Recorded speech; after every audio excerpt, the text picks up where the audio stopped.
Order for Jennifer C. Is this my double shot, double cream, double froth, double pump, double whip, double sleeve? Yeah. Can you handle that much caffeine? Did you know Discover automatically doubles all the cash back you've earned at the end of your first year? Oh, really? That's great. Seriously, did you know Discover automatically doubles all the cash back you've earned at the end of your first year? Yeah, you just said that. Did you say I just said that? Yeah, I'm cutting you off. I can't have any more? Why not? You earn, we match. Discover Cashback Match. See terms at discover.com/creditcard. Evening. Buyer's remorse. Buy a new car? I'll be moving in. Let's get started. Sorry, I think there's been a mistake. I bought it from Carvana. You what? Yeah, great price. I even have 7 days to love it or return it. So there's no... No buyer's remorse. More like buyer's rejoice. I guess I'll let myself out. Congratulations. I mean it. Buyer's rejoice. Buy your car today on Carvana. Limitations and exclusions may apply. See our 7-day return policy at Carvana.com. The best sports radio in Utah is right here, right here. This is Scotty G and the coach, Tim LaComb, on 97.5, the KSL Sports Zone. I thought this would get you going. I love that one. Dude. A little Fine Young That's Cannibals. A pull. Yeah. That's a pull. Very good. I'm still we're still working through my 80s playlist. I put a ton of 80s songs on there. It's making me smile. Yeah. Fine Young Cannibals had I think 2 songs. She Drives Me Crazy, and then this one. I love that one too. And then that was about it. But they were just wacky. I couldn't quite figure out if they were from the Outback. I wasn't sure what their story was. 97.5, the KSL Sports Zone. Scott Garrard alongside the coach, Tim LaComb. Hey, make sure to win big this Wednesday. It's a Win Ticket Wednesday. We got a pair of tickets. Again, don't call in right now. Wait till tomorrow. We got a pair of tickets. See Post Malone with special guest Jelly Roll and Carter Faith at Rice-Eccles Stadium on July 28th. Tickets on sale now at livenation.com. Or get your tickets today and listen to the KSL Sports Zone all day tomorrow for your chance to win. Come on. Have we ever tried to get Posty on? I think we've tried. I don't think it's quite gone through. He hasn't gone anywhere. I went to that show last year. I would recommend it for those of you on the fence. And Jelly Roll, by the way, Jelly Roll has gotten all svelte. He's all thin now. He is. He looks great. He was in process, I think, last year when he was here. But they put on a great show. It's really Jelly fun. Roll is highly underrated. And he puts that dude's lived some he's been through some things. He's been through some things, sings a lot about it. Yeah. And I respect that. I like that when guys are like, you know what? I'm an open book. Let's sing about it, shall we? LeBron James is trying to figure out what he wants to do with his life. All he knows is that when it's over, it's over. And I got to imagine that's got to be tough for guys when they realize that I don't have much of an identity outside of the game of basketball. Like LeBron James, he's dabbled in movies. Obviously, he's going to make documentaries about himself. Shows. He's done game shows. Like, he's done a lot of things. But LeBron James, at his core, is a basketball player. And when it's over, there's got to be, regardless of how popular you are or how much money you have in the bank, there's got to be a little bit of a fear of what do I do with my life, because this is all I've been doing my entire life. Like, that's it. That's all I've ever been known for. That's all I've ever done. That's all I've ever been good for, is to play basketball.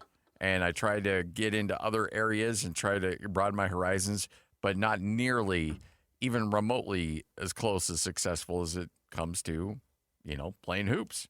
And so, yeah, there's probably a hard come to Jesus moment where you got to realize, do I have any value? Do I have any worth to this world outside of playing basketball?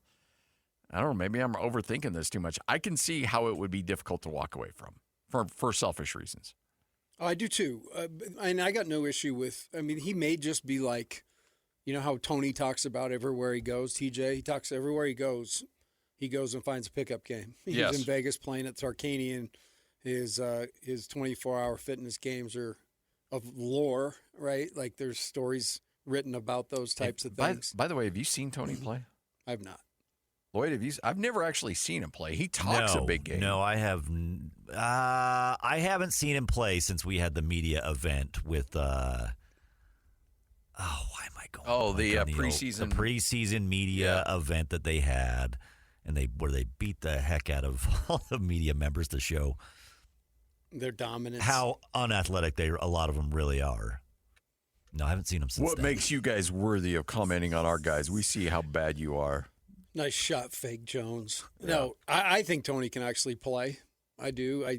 I think I've heard enough people like, I know Driz plays with him a little bit. T Driz out there, if you're out there, hello. So I just think, I think if he loves it and he can't leave it, that's fine. But the saga, that's where you lose me. The documentary and Don't Rush Me. And look, man, you were the biggest thing in the game. Still are, like, by the way, you're still big. You're still big. That's never going to change. No, you're never going to change. But, like, look, man, it's hard. But relinquish a little bit of that and let this thing fly, and you just hang on too. That's fine. But don't make it about you. Yeah. And I'm afraid he's not. This may not be it, dude. I mean, he may be holding on for some time here. He might be holding on for one more kid to get into the NBA. I know. I got a kid in Arizona. Is going into his, sophomore year? He's like, what? He's probably negotiating that in his deal. I'm going to play 3 years, and get draft all my kids son. on the same team. He's like, he's LeVar Ball with Oh, geez. a little more power. Wow. That would be a problem. What if you put all the Balls and the LeBrons and the Jameses on a team? The outcasts. That would be, you just call them the villains because everybody hate them. Like, everybody would hate that team. And they'd have a hard time getting there if LaMelo was driving. I mean, everybody thinks he's just going to. I'm worried about him on that ice. And I'm worried. Charlotte, very few times, I would think, has ice. Minnesota, much of the winter ice. He's wrecking when there's not ice. Yeah, no. I lived in North Carolina for a couple of years. And every now and then there'll be an ice storm, and that place would come to a screeching halt. But like once in a year, once every couple of years? Yeah. But boy, when it hits, those folks are in trouble. But Minnesota, that's just the price of waking up, right? Oh, man. We had a good friend of ours, Matt Thomas, who used to be a sports radio guy here in Utah. Oh, I like Matt, yeah. Matt's a great dude. Went to Minnesota and literally left the city, left his job because he could not handle the weather. And now he's down in Houston. He's the voice of the Rockets. Twins? He was doing something with the Twins, right? With the Twins. Yeah. And had a really great gig brewing there in Minneapolis and just was like, I can't do this anymore. I cannot do the winters. Now, he parlayed that into a great gig down in Houston where he's doing awesome work. But he's like, I would rather be in 95-degree heat with 95% humidity than dealing with these winters. That's why, like LeBron, I saw Minnesota on the list. There ain't no chance. He'd have to wear way too many clothing. He needs to be LeBron. Yeah. No, there's no way he's going to Minnesota. I still think Miami, dude. There's no way he's staying in the West. I think Miami. Yeah. I'll go Cleveland. I'm with you. I still think it lands back in Cleveland. Nobody cares, but of course we're making a projection just for the hay of it. Yeah. We doing drinks on this? Yeah. So, You know what? I'll take Philly just so that we're all separate. I told TJ that's what it was going to be. I'll take Philly just to annoy TJ if that happens. You got Cleveland, and you've got Miami. South Beach. It's going to come all the way back to the decision. I like how he's like, I went back to Cleveland because of my hometown. I went back to Miami because of this. Now I just want to do it for me. This is his breakdown of why he's choosing where he's going. This is the third time I've been a free agent. Obviously, in 10, when I made a decision to go to Miami, I had my reasons. When I went back to Cleveland in 14, I had my reasons. So actually, this will be the fourth. And then when I went to LA 8 years ago, I had my reasons. So, for me now, I have an almost 22-year-old son who is now my former teammate, which is hilarious. I have a 19-year-old son that's at the University of Arizona. it's my almost 12-year-old daughter who is pulling the weight a lot, So going to my daughter, I was home for the 4th of July, and my daughter came home after being out with her friends and cousins and everything, and I pulled her to the side because she's up as of age now. So like anytime I leave, she's like, Dad, where you going? Like, I'm going with you. Like, oh, where we going? I pulled her to the side, and I was like, baby, I'm letting you know, I don't want you to hear from nobody else, but I won't be playing for the Lakers next year. I will be playing somewhere else, so I won't be home all the time. You may not have an answer right now. You can give me an answer now. You can wait. You can write it down. Just want to know how you're feeling about it because you mean a lot to me. Me being away from you means a lot, so the family portion is a big thing too. My daughter and my wife and things of that nature, and 'cause I'm a big family guy. So there's a lot of things that's, people are like, hurry up and make a decision, Brian. It's like, okay, it's not just about the team. Yeah. There's so many other factors that I'm, factoring in right now on what, not only best fit me as a player, what best fit me as a person, what best fit me as what my happiness, and also with my family as well. But the family portion is huge for me. I hope that's all true. I hope it's true. The one thing I will say is you have not seen him in the midst of much controversy. No, never with trouble with the law. And very supportive. Summer after summer being down in Vegas, it was basically the summer thing that LeBron's in the building. He's coming to watch his son play. So I do think that, I buy him at his word there. I do think that, and that's actually a piece of him I really respect, is he's been able to, as much as he seeks the spotlight and all that, he's been able to keep things out of the headlines. Yeah. Keep anything out of the news that doesn't need to be there. Yeah. I mean, look, you go through the list of players, everybody's kind of got their story. Certainly we know about Kobe. Yeah, I mean, think of the number of masseuses he's worked with, the people he's talked to. No, I mean, through the entire career, and we haven't heard a peep. Not a word. Yep. Not a word. So I love that. And so, props to him on that. He seems like he is a family guy. I mean, look, when you actually alter an NBA draft to make sure that your son plays with you, that's being the ultimate family man right love. there, right? It's like stacking your city all-star team. Sacrificing a championship just because of that. I know there's a border between these two cities, but I want that kid as my pickup pitcher, so I'm going to rent an apartment in the district. He's the super dad. So there you go. But ultimately, LeBron will not be rushed because Rich Paul says, hey, we're going to take our time on this one. None of these people know anything. Nobody knows nothing. And I say that respectfully because we haven't made it to where anybody knows anything. I think it's important for people to understand we're not making this about attention and a spectacle. It's not about a decision or anything like that. He has a choice to make. He has a business choice to make. We're not going to sit here and decide or allow someone else to decide when he makes that decision or that choice.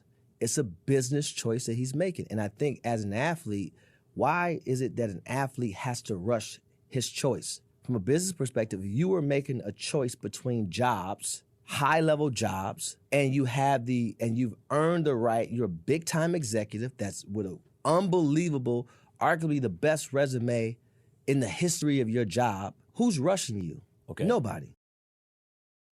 Okay, man. There's a lot to unpack. There's a lot to unpack there. First off, it is about the attention. It is. Respectfully, you're all idiots. Respectfully, none of you know anything. I like that, like, we. And I know Rich Paul's a big part of the LeBron James camp.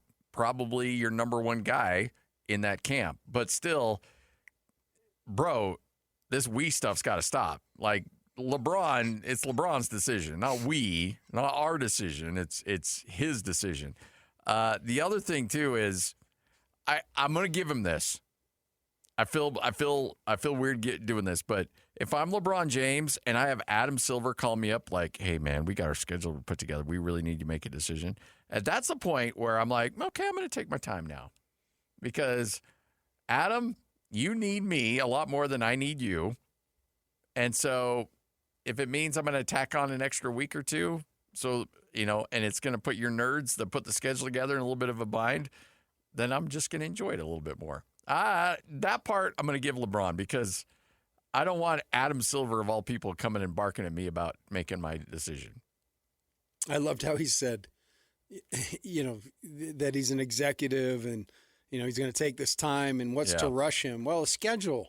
Like everybody, athletes do have big decisions to make, but, typically there's a window that you make those decisions. Yeah, that's true. That's true. And again, it's not like you're not the young up-and-coming star. You're the aging guy that's holding on for dear life. Just pick the team that you think you're going to be able to enjoy the most.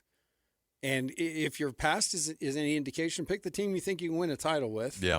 Join a super team, which is why I think he's going to Miami. I think in his mind, he thinks Giannis and Bam can do damage. Let's see it. Is that the best place he can go to win a title? I still don't think that team wins a title. No, I don't either. But if you're just looking at, throw Golden State, throw Philly, throw Cleveland in the mix, I think that might be the best shot. Even though I don't think it does, I do think odds are that gives him the best shot of winning a title. I think in perfect world, Philly. Yeah. With Jaylen Brown, those two young dynamic I guards. do forget about Jaylen Brown, yeah. Right? I mean, that's pretty. And then LeBron just to kind of be, I guess he could be the alpha on that team. Maybe Embiid needs it, right? Start getting that dude to play a little more. I don't know. So I'd probably say Philly, then Miami. Cleveland has no chance regardless. No. I just don't think he's going to do that. I think he just, going back there, although it would be a compelling piece of the documentary, if that's what we're doing. Him and Harden hanging out? I'm going home, man. But then again, it's like going home again. You start there, you go back there. Full circle, though. And then you go back again. It's like, I don't know. That's a figure eight. Yeah. You're exactly right. Which is infinity, which is what we may be dealing with. You drive around town and see all the infinity signs. It just never ends. It never stops. All right, so if you were to rank the teams in their ability to win a title, I'm with you. Philly probably 1. I'd go Miami 2. Golden State 3, Cleveland 4. Yeah. Yes, I definitely Golden State above Cleveland. I don't think the three of those guys could figure it out. I think they would be, two of them would be lost all the time without the ball. And we know defensively that they'd now be you've lost, got three, period. correct. Yeah. Like, you better sign, who knows? He's not out there. Find a 29-year-old Ben Wallace. I don't Whatever exists that could actually, at least tackle people as they come to the rim. Because that will be on a full head of steam. Does Adam Silver does he have the right to be angry at LeBron?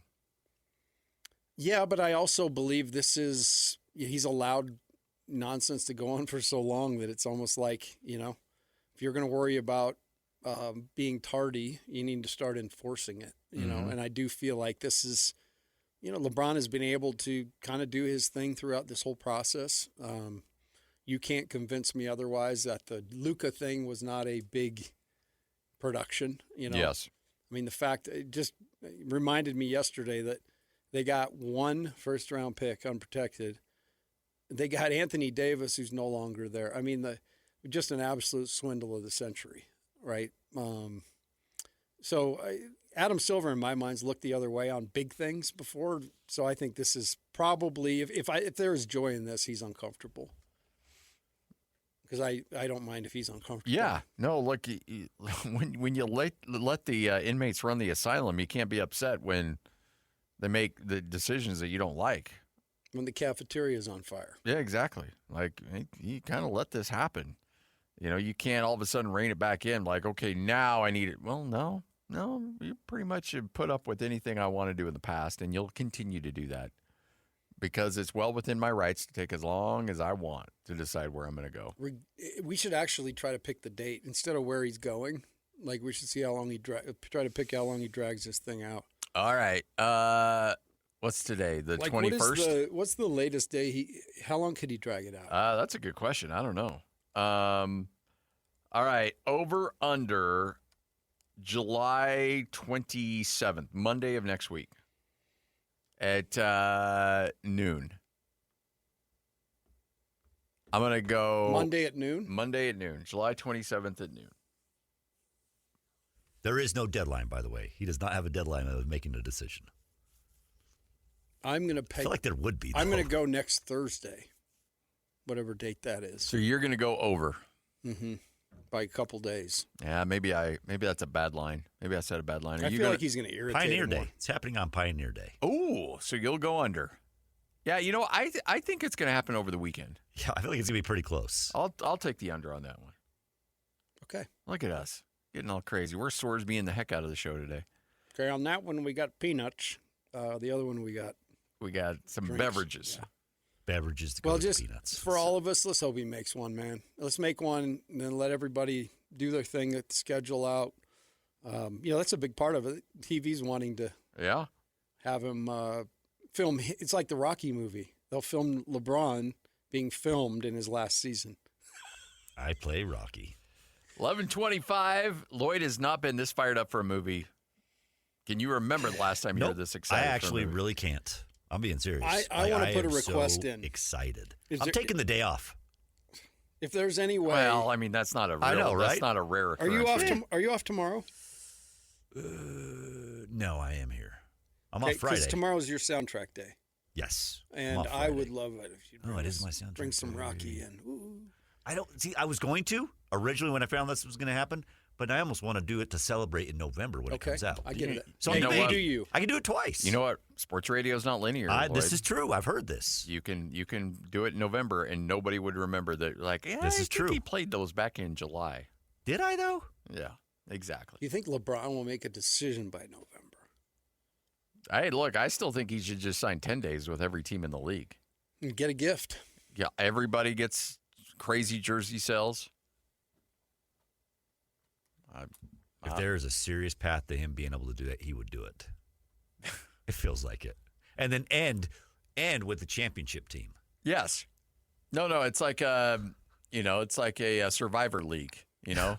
He's just going to stay in there as long as he can with teams that can compete. All right, 11:26. This is 97.5, the KSL Sports Zone. Evening. Buyer's remorse. Buy a new car? I'll be moving in. Let's get started. Sorry, I think there's been a mistake. I bought it from Carvana. You what? Yeah, great price. I even have 7 days to love it or return it. So there's no... No buyer's remorse. More like buyer's rejoice. I guess I'll let myself out.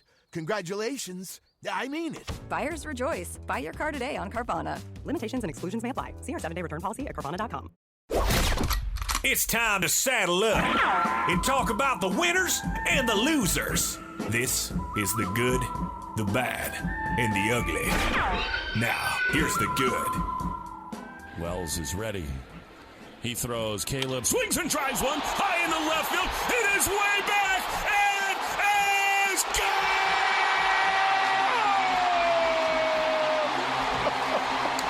More Fenway magic! Caleb Garrard puts the Red Sox ahead 6-5. It's somebody else every night. He got another cutter up in the zone. That's his best pitch. Whose turn is it? Oh, look at the smile on your face right now. It's been that kind of couple weeks, man. 14 in a row. And I know, we talked about this in the pre-show meeting. Lloyd's not all that impressed. All right, Lloyd. You got some stuff to say? You got to look at who they've done it against. Sure, Tampa Bay, that's neat. That's where it started, right? It was against Tampa Bay. Best team in the AL. That's neat. That's cute. But they've also swept the Mets, who are bottom. They beat Baltimore. Hey, Baltimore's hot. But Baltimore they're like one up above the bottom of their division. They're barely right there. Look, and they then beat they the did Angels, against the White Sox, and the Mets. Who else? Who else is in the bottom? Yanks. Yeah, Angels. Angels at the very bottom. So that's eight of those wins, right? But you know what's crazy? 8 of those. They had 2 losses in between these 14, but they won 5 in a row before that. So they're 19-2 in their last 21. Like, this team's on fire. And like those guys said, it's somebody different every night. There is not a big name on this roster. I guess will Wilson say Contreras. Their one pitcher, that goofy guy. What's his name? I know you know who I'm talking about. I'm going blank on his name now. The guy that looks sideways, or the guy that when the ball went over his head and he jumps up to go get it, but like it was a fake jump. I didn't see the play. They're a goofy starter. What's his name? They can't have more than one. Not goofy Sonny starter. Gray. No, it's not Sonny Gray. I don't know they have a goofy starter. Remember, I sent you that what's video. Considered goofy. I said my new favorite pitcher. Oh, now I got to find it, Scotty. I'll tell you who it is. Not. You're on your own on this one. I don't know what goofy. I would love to. Maybe you will know. Peyton Toll. Yes. Yeah. Goofy, right? Goofy. Okay, am I wrong? Kind of a Lumox. I'm shocked that you didn't get that. I would use the word Lumox. Lumox.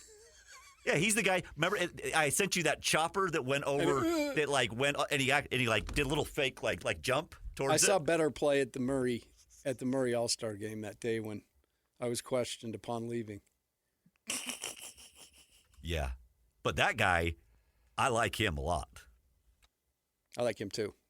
You should. I like him too. No, it's a fun story. There's nothing like it when you're out there and they're like something magic's going on out there. They think, somehow, some way the gods have not forgotten us. Is there like what's the Boston equivalent of Angels in the outfield? Like, there's some kind of weird special thing going on with this roster of a bunch of misfit toys that they got on the cheap because private equity gutted the team. Yeah, they are the modern day Athletics, a little bit. They are. They just gut themselves, though. Yeah. I mean, it's ridiculous. They got rid of that Devers who went to the Giants and just sucked.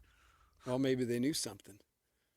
But no, congrats to them. I love when teams do things that aren't expected. And I did get a couple of texts from buddies the other day, not my European ones, but just here on the mainland. Got a lot of Boston buddies. That said something to the extent of, you did not wear out that Boston stuff when they were dead last in the AL East. And I will say to that, you're correct. You were decked out in Red Sox gear yesterday. I just had to make sure everybody knew that they're in the middle of something special. Were you a Red Sox fan before you got the old 2-year call? So that had to put a big smile on your face when you saw that. That was the first thing I thought of, was the Green Monster. And you mean 2004? That's when you became? No, I was a missionary in '89. Oh, yeah. I think that was before you were born. I always make that joke about these guys that say they're lifelong Boise State fans since 2005. Oh yeah, 2005. Yeah. No, I understand. I experienced it all. We talked about Buckner yesterday. Hey, don't get me wrong. That 2004 run, everybody awesome. was Red Sox. Everybody loved that. Amazing. Yeah. Yeah, it was Come awesome. back from 03 against the Yankees. Yeah. So one day I was out there. It was a Monday, and you're able to just kind of mill around the city, right? You little P time day. off. Yeah. And of course, got up in the morning very studiously, studied. Oh, sure. Got your work Got in. my laundry done, all this stuff that you're supposed to do. When I think of studious, I think of you. Yes. Yes. And then we decided we're going to go out the Fenway area, and we're just going to walk around, see what we can find going on down there. No game, just hanging out. So we walk around the back of the Fenway, and there's a gate open. So, we're like, hey, let's go. Let's go. So we wander in. This is before they were doing tours and all that stuff, before the Green Monster seats were up. And walk into the kind of the back, and there's a dude out there watering the lawn. Just an old man, out there watering the lawn, the groundskeeper. And he was probably 56. And I said he was old. But he was out there watering the lawn, and he saw us up there. He said, "What are you doing?" I said, "The gate was open." And he's like, "All right, well. Get out." He said, "You can go anywhere you want, just don't walk on the grass." And so that meant the warning track was in play. Yeah. So we went out there and got some cool pictures right against the monster, like with all the dings and dents in the wall. It was pretty awesome. So a day that I'll never forget. Walked those hallowed grounds. I did the same thing in North Carolina at Cameron. Oh, that takes your breath away. We sneaked out on that court, and there happened to be a basketball line around. So got a shot? We got a couple shots up before we got chased out by security. I like that. I was in Old Carmichael a couple of years ago, the old place that North Carolina used to play. Yes. Michael Jordan played. Mm-hmm. And I walked that floor. That was pretty cool. So, yeah, stuff you watch. It's funny. Nothing looks quite as big as it does on TV when you get there.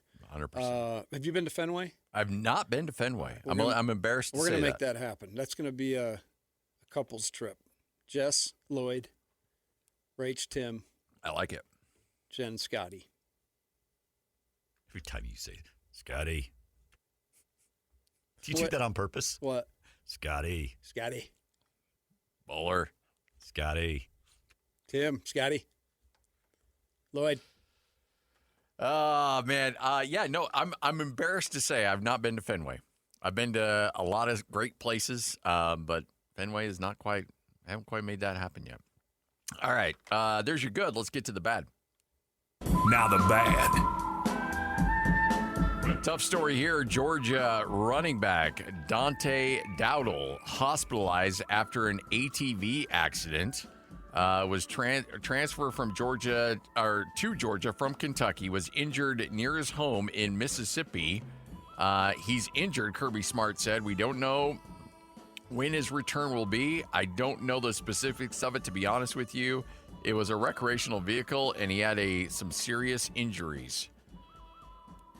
He's out of the really tough range, but as far as his complete health and coming all the way back, I don't know what that looks like in the terms of this year.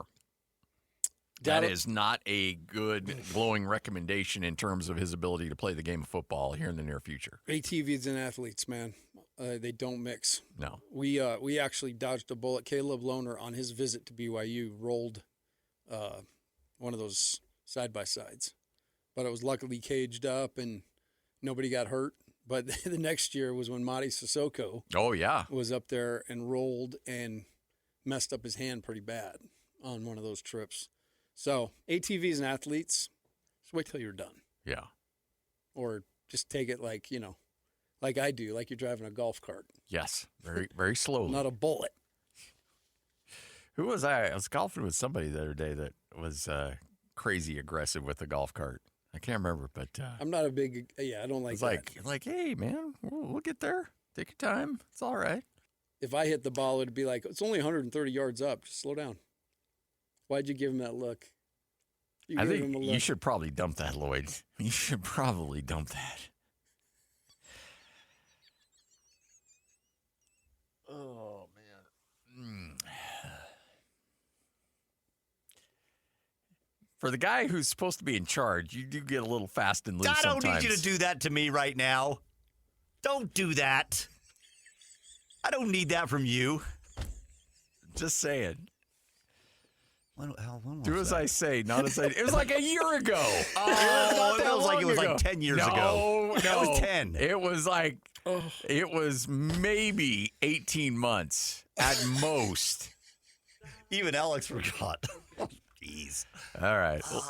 Bill Armstrong joins us next. Why could that be 10 years down the line? I love when he gets flustered. 97.5, the KSL Sports Zone. The biggest name. You're locked on to Scotty G and the coach, Tim LaComb, presented by Mountain Land Supply on 97.5, the KSL Sports Zone. 97.5, the KSL Sports Zone. Another busy offseason move today for the Utah Mammoth. John Marino back with the team, an 8-year contract extension. Joining us now, he is the general manager of the Utah Mammoth. It is Bill Armstrong. Bill, we love bringing you on a lot, and you've been a busy man with all these extensions, all these trades, the signings. Congratulations on getting this one done. Well, thank you. It was a big deal for us. Johnny's a heck of a player for us, and he's probably one of those guys that's really underrated. But he makes your team go, and he's just somebody you can't replace, and we don't have a player like him in our organization. So this is an important contract for us to get and kind of help us to move forward and be good for a long time. The 8 years stood out to me. Joining obviously the contracts with Cooley and Smaltz. Obviously, guys, it's looking like want to be here, man. It's feeling like not only do we have a hockey team, but we have guys that want to be here.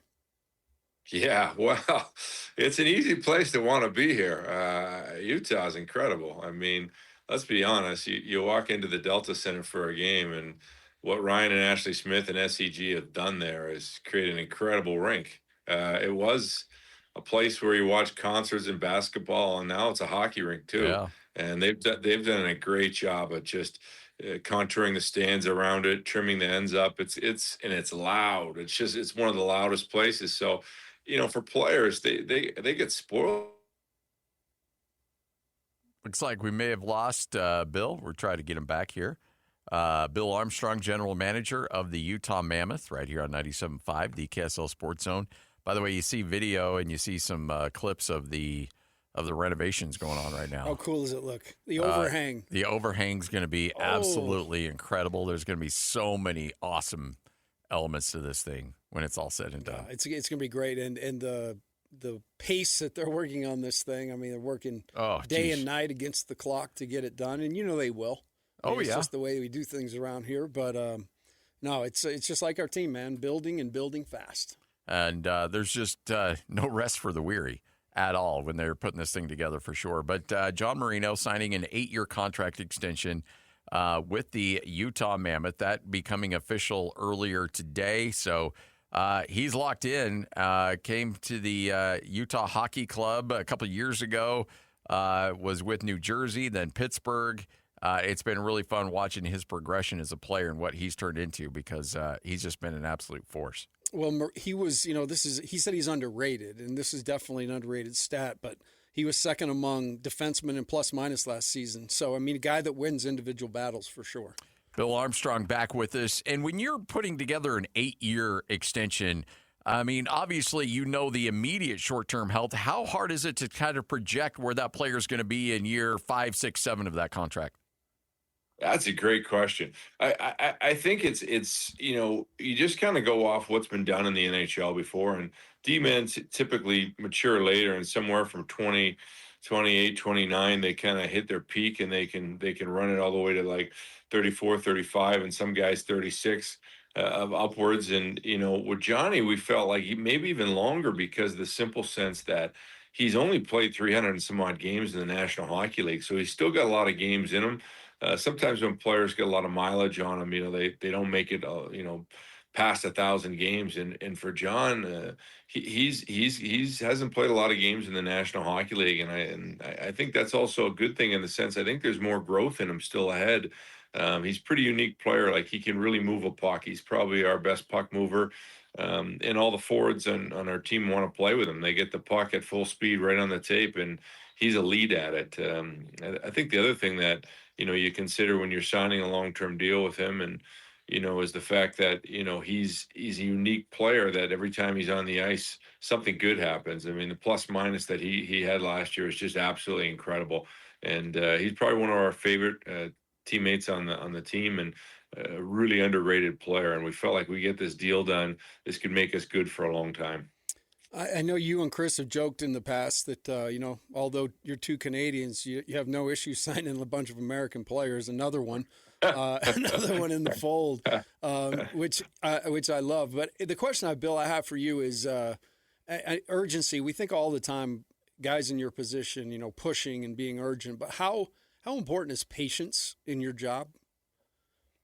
Well, it's interesting about the patience factor too. It's we've got the ability to kind of do both in some areas where we can be patiently developing our players through the minors, and then slowly bringing them in when they're at the NHL standard and they can make an impact, and we're not being crippled by sometimes too many young guys, and then you can't get into the playoffs. So we're pretty patient in developing our players. I think we have some urgency when it comes to wanting to take the next step. I think there's players that are the Anders Lees and the Vinny Trocheks and the Lawson Krause and the Keller and the Schmoltz. They want to win. They're at the age to win. And they're not looking around going, hey, I can't wait for all the young guys to come here. They want to win now. So I think we can do both. We can have the urgency and try and create that with our group up top, that our window is here to win. And at the same time, underneath, the T.J. Ginlas, the Caleb Denories, the Lamoureux, the Smiths of the world, the Harabels, we've got a lot of good prospects in the American League that will, they'll come in and compete for a job. And if they end up in the American League, we'll have some patience in developing them. So Marino sets new offensive highs in assists, points, game-winning goals, multi-point games. Scored his first playoff goal in that game 2 against Vegas. We talk about how much room he has to grow. How about from the offensive side? The room to be able to grow in what he's able to offer in that side. Well, he doesn't get a lot of credit sometimes because when you're coming out of the zone, he makes the play and then it moves up to the forwards and they kind of they kind of are in transition and they attack, and we wouldn't have got out of our zone if he didn't put his stamp on it. But I still think there's room for improvement with his shot. Him and I talk about it along with the coaching staff and trying to grow his shot a little bit, and I think he can do that. I still think there's a player sometimes when you go and you get to the point where you get traded the first time, traded the second time, and then all of a sudden on the third time you're like, okay, I understand some of my weaknesses that I got to get better. And I think he's one of the kids that I've been proud of the fact that he simply goes home in the summer and tries to take another step. He's comes back bigger and stronger, and he wants to win. So it was a huge signing for us. Before we came on, I threw just say, anybody have any questions for Bill? And Don Eisenbarth tweeted in and said, "You got any more of those 8-year contracts?" I don't know if he can play or not, but I'm just doing him a solid by asking the question. We often talk about the fact that the window. I'd feel like this has been a rebuild, but do you feel like we're at a schedule, Bill? Do you feel like on schedule for where you thought this would be at this time? What are your thoughts on that? I do. We always predicted in our model when we were, going and slowly becoming better that in our 5th year of it, which was last year, we'd make the playoffs, and we did. I think the team is, you're not going to camp as much. We have 2 or 3 young kids that will push to make the team. But the majority of our team is there already. You're not going in, I wonder who's going to play with who. It's Nate Schmidt and John Marino are going to play together. Sergey and Weeks are going to play together, and Veggie's going to start. So we're getting into that era where guys are showing up at camp and they know, hey, we got a pretty good team here, boys. It's time to roll. It's there's not so many tryouts and figuring out who goes where.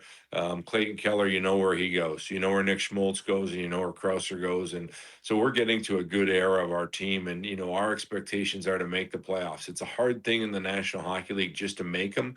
But now we're at that expectation level where we made it last year, and now we expect to get in every year, and we're going to be pushing all the time from behind the scenes. And you can feel that with our guys. I think when you make some moves like we did and get the Andersley and the Trocheks and the Kostas of the world, and all of a sudden they're coming into Utah, people are like looking around going, hey, all the guys on the team are going, hey, they think we got a chance here, boys. And I remember as a player when that happened to me, I had great faith, and I'm like, they think we can win this. There's a belief here, and I feel like that.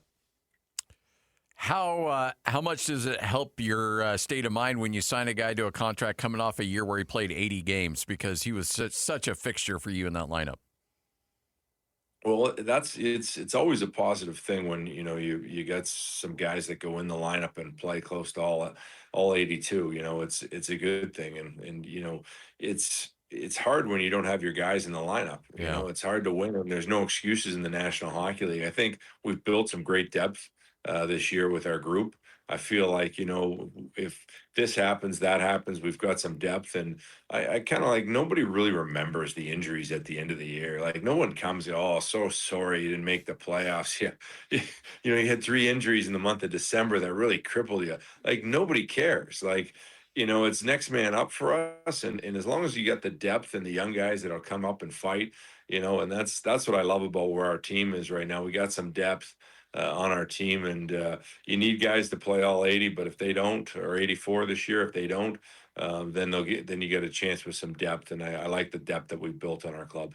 Yeah, you mentioned, when we finished the year last year, some of the things you wanted to try to address was a little more veteran voice, that physical, chippy, nature on the defensive side.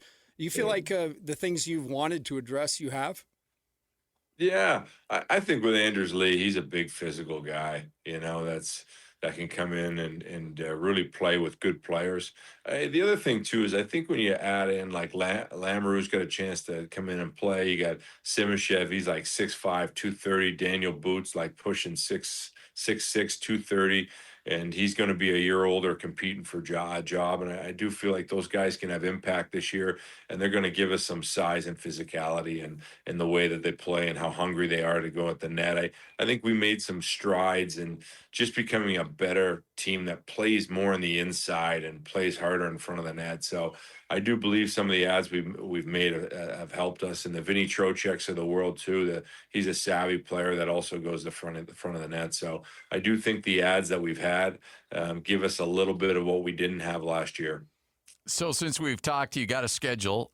You'll open up at home against Chicago, and then we pretty much don't see you guys back until January. It seems like a crazy road start to the season. I guess you could look at that a couple of different ways and say, hey, when we're making our playoff push for seeding, we got a bunch of home games, but then also, you're starting out heavy on the road. What goes through your mind when you see that thing come across the table? Oh, that's a great question too. Boy, you guys are all good with the questions today. You like a balanced schedule. At the end of the day, everybody's got the same road games, and and make sure that we're competitive through our schedule. And I feel like everybody whines about their schedule a little bit. We're definitely on the road at the start. We've got a battle to make sure we get 500 and above coming out of there, but it's going to be a battle on the road, and the road wears you down too. Like you play 4 or 5 games, your last game on the road, you're just worn down, and it's hard, and sometimes you can misjudge your team because you're like, hey, we don't have any energy, but actually you've been on the road the most in the National Hockey League, and you're grinding with the amount of air travel you're doing. So I feel like, hey, listen, everybody's going to whine about their schedule. I might as well whine a little bit too. All right. As you should. Absolutely. Hey, well, we appreciate your time. Congratulations on the signing. You're staying busy as always. We love it. And can't thank you enough for hopping on with us. Oh, you're welcome, guys. Thanks. Great to see you. Great to see you as well. There he is, Bill Armstrong, General Manager, Utah Mammoth, right here on 97.5, the KSL Sports Zone. Friend of the program. Great friend of the program. Good dude. And he's having himself a killer offseason, but it also, like he said, it doesn't hurt when you've got an ownership group that's investing heavily into the player experience, not just great facilities, but a fan experience. It's loud. The community's all involved. People want to be a part of this team, and when they're a part of it, they don't want to leave. And getting an 8-year extension keeps John Marino in town for a long time. Love seeing those guys line up, the core for a long, long time. And like Bill said, the thought has got to be, hey, they think we can do this. Well, I certainly do. I'm ready to, the game against Chicago can't come fast enough. I want it here. 97.5, the KSL Sports Zone. Kick off your noon hour next right here on The Zone.